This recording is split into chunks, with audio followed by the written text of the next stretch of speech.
Mira, nosotros venimos de una familia musical, varios hermanos, Querales, y otros Capriles, porque mi papá fue Teodoro Capriles, un deportista muy importante que tuvo Venezuela, creador de las federaciones de ciclismo y de natación, fue el primer venezolano en ganar medallas de oro, pero también fue alumno del maestro Vicente Emilio Sojo. Nosotros los músicos lo llamamos el padre de la música en Venezuela.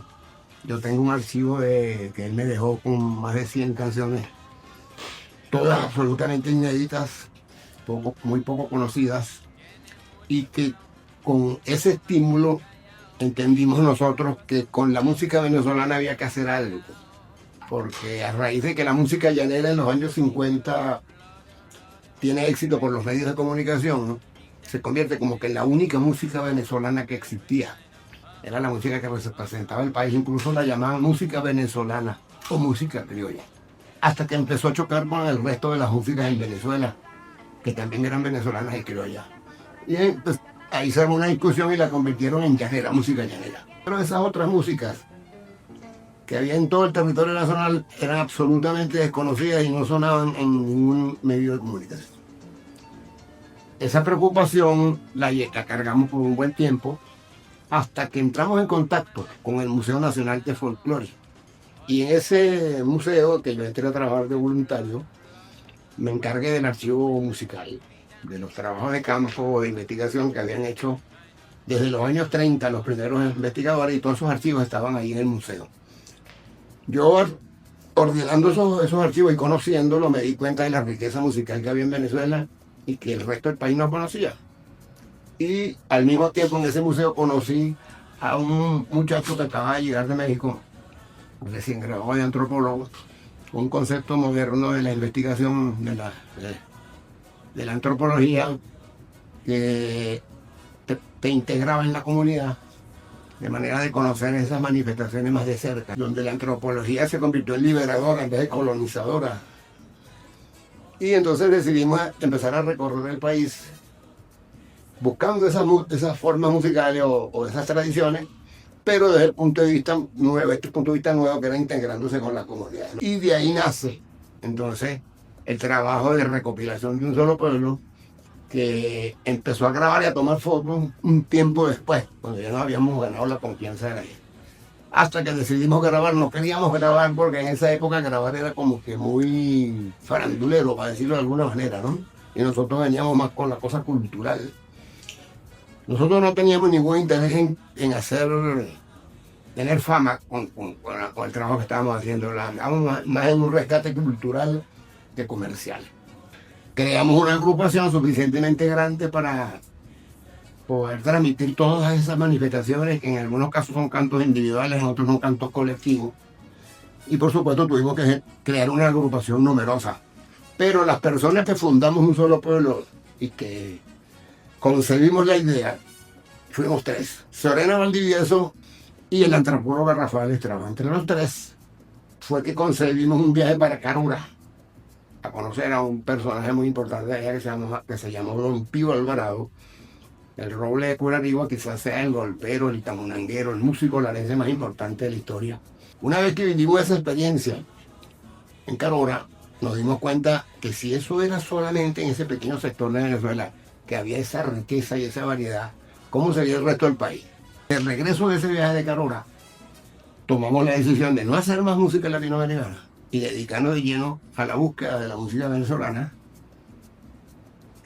que hacía mucha falta. Ahí empezamos a hacer contacto a nivel nacional y por supuesto empezamos a ir armando el grupo musical para proyectar todo ese trabajo que íbamos recogiendo, porque era necesario como punta de lanza. Nosotros fuimos a muchísimas universidades, a muchos colegios universitarios y a muchas instancias a echar los cuentos y a cantar desde el punto de vista cultural. Hasta que allí primera, en una oportunidad, me preguntó que por qué no grabábamos. Y yo le dije que no teníamos interés en eso, porque desde el punto de vista cultural el disco en esa época no era muy bien visto. Sin embargo, él me convenció de que si yo estaba haciendo un trabajo para proyectar las recopilaciones que hacíamos en esos viajes, él decía que no tenía sentido guardarse eso había que grabarlo, había que salir en televisión porque entonces se perdía el trabajo. Y le hicimos caso, él incluso nos llevó al sello disquero Promus, que fue donde grabamos nuestros primeros 6 discos, y que a partir del tercero se dio el éxito con el Cucuy Calumbra, que nos dio a conocer a nivel nacional.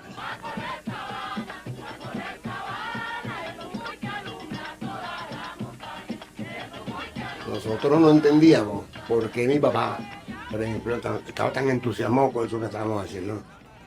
Y después amigos de él, María Teresa Castillo, que fue la presidenta del Ateneo de Caracas durante muchísimos años, nos trataba como si fuéramos hijos de ella y nos prestó el Ateneo Infantil de la Florida para que ensayáramos, para que tuviéramos nuestros instrumentos y nuestro trabajo de investigación ahí.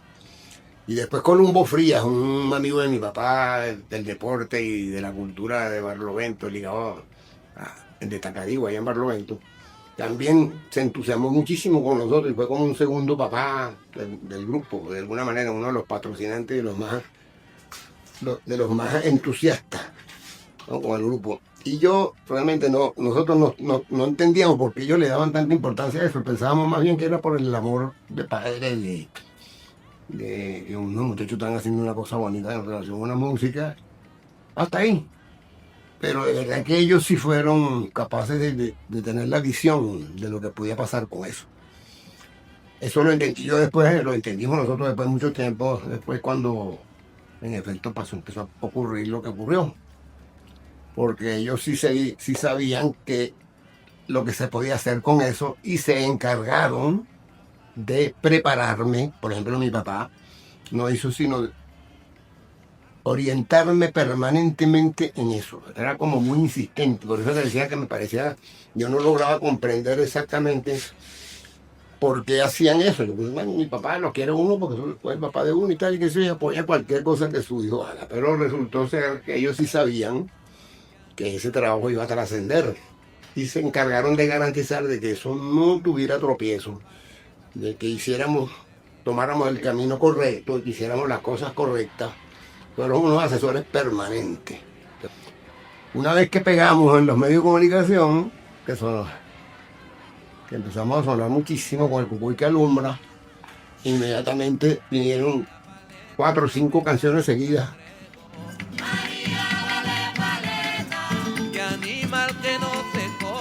Venezuela reacciona, como que entendiendo que tiene una música que es tan importante como la extranjera.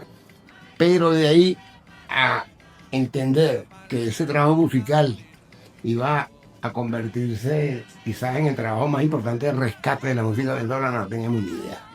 El trabajo de nosotros nace culturalmente hablando, porque es el rescate de una identidad. No es simplemente el rescate de una canción bonita.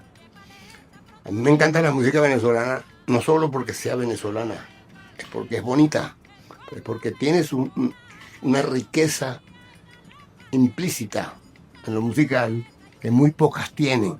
Y no es porque seamos venezolanos, pero yo dificulto, por ejemplo, que el merengue caraqueño, que es un ritmo que llaman 5x8, que no lo entienden los extranjeros,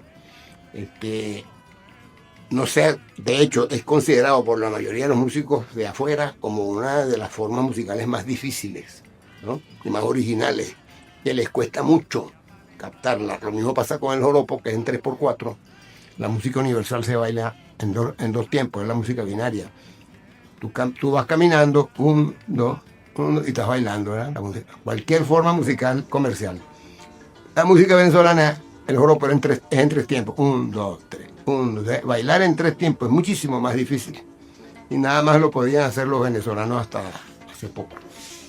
Hay que como que criarse en eso. Entonces, nuestro trabajo se basó principalmente en lo cultural, no en lo musical estrictamente, sino por ser venezolana, o sea, la necesidad de proyectar la identidad musical venezolana, que por supuesto la proyectaban algunos artistas en Venezuela, pero desde el punto de vista farandulero, donde no se destacaban verdaderamente las cosas importantes que desde el punto de vista musical tiene la música venezolana, sino que eran como más básicas, eran como más digeribles para el público, donde le agregaban elementos comerciales que posiblemente la desvirtuaban un poco, mientras que nosotros insistimos en interpretar las formas musicales desde la óptica del pueblo, tal como el pueblo las hace, con los instrumentos que utiliza, sin agregarle nada que la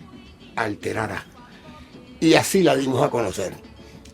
Una vez que el pueblo la conoció y que el público la conoció, y después de un proceso de evolución empezamos a hacer arreglos con otros instrumentos para enriquecerla y poder competir ya en el mercado con las músicas que venían de afuera, y lo logramos porque llegamos a estar en el primer lugar del Hit Parade que llamaban en esa época, contra Michael Jackson, contra La Fania, contra orquestas y artistas de talla mundial, con una guarañita, por ejemplo, de los Valles de Altagracia y Orituco, que se tocaba con un cuatrico, una maratita y un tamborcito. La cultura popular tiene amigos a montones. Esa canción compitió contra todas esas estrellas del mundo y tuvo muchísimo tiempo en el primer lugar.